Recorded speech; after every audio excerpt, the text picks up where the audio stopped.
Hi everyone, and welcome back to Poli Sci. In one of my last videos, I gave you a brief definition of politics. That was just a quick introduction. But today, we are going deeper. We'll look at 5 major definitions of politics. These come from top thinkers. These thinkers have shaped the fields of political science, and we will walk through them together. By the end, I'll also tell you which one is the most famous and which one is the most inclusive, and why that matters. Let's get started. Definition 1. Politics is how we make and change the rules we live by. This definition comes from Andrew Heywood in his book Politics. Heywood is one of the most widely read political scientists. He is known for explaining complex ideas in simple language. He defines politics as the activity through which people make, preserve, and amend the general rules under which they live. In other words, politics is how we decide on rules, not just in government, but also in everyday life. Here are 2 examples. When a community decides on parking rules, that's politics. When a school updates its dress code, that's politics. Heywood's view is broad. It shows us that politics isn't just for politicians. It is for everyone. It is everywhere, and it is part of our daily life. Definition 2. Politics is who gets what, when, and how. This definition comes from Harold Lasswell in his book Politics: Who Gets What, When, and How. Lasswell was an American scholar.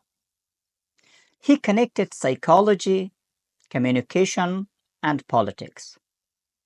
He focused on power in decision making. He says politics is who gets what, when, and how. This definition is simple and powerful. Politics in this view is about distributing things. Who gets access? When do they get help? And who decides? For instance, if a government funding goes to one neighborhood but not to another, through this view, it is politics. Lasswell's definition sees politics as a competition for resources, benefits, and influence. Definition 3. Politics is the struggle for power. This definition has been given by Hans Morgenthau in his book Politics Among Nations. Hans Morgenthau was a realist thinker. He studied international politics. Morgenthau believed that countries act based on their interests, not based on their morals. Morgenthau writes, politics is the struggle for power or the influencing of those in power. That means politics is often about control. For instance, if a country tries to gain more influence through trade or alliances, that is power politics. This definition reminds us that politics can be competitive and even harsh. It is not always about cooperation. Definition number 4. Politics is how a society decides about the issues that matter to them. This definition comes from David Easton in his book A Framework for Political Analysis. David Easton was a political system theorist. He saw politics like a machine with inputs, outputs, and feedback. He writes, Politics is the authoritative collection of values for a society. Let's break that down. Authoritative means decisions are made by people with power. Allocation of values means choosing what is important, like education, justice, or freedom. For example, if a government puts more money into prisons than schools, that's a political choice. Easton helps us understand how policies reflect what a society values. Definition number 5. Politics is about identity, struggle, and voice. This definition comes from Chantal Mouffe in her book The Democratic Paradox. Chantal Mouffe is a modern political theorist. She writes about democracy, identity, and political conflict. She writes politics is not just about governments, parliaments, and elections.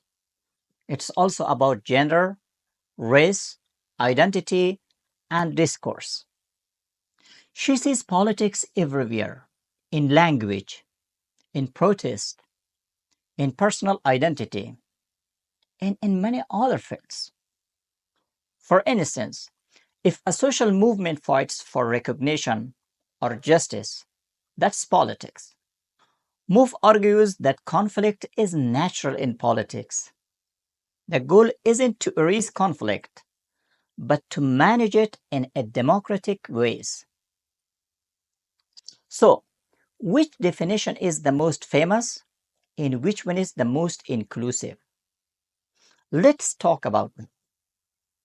The most famous definition is the definition presented by Harold Lasswell.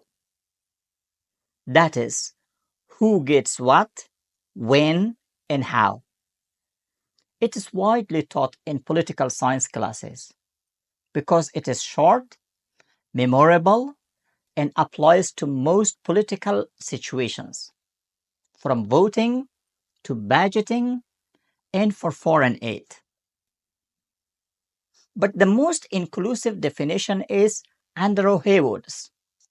His definition is politics is the activity through which people make, preserve, and amend the general rules under which they live. Why this definition is the most inclusive? Because it sees politics not just in institutions, but in everyday life, in families, in communities, at workplaces, and even online.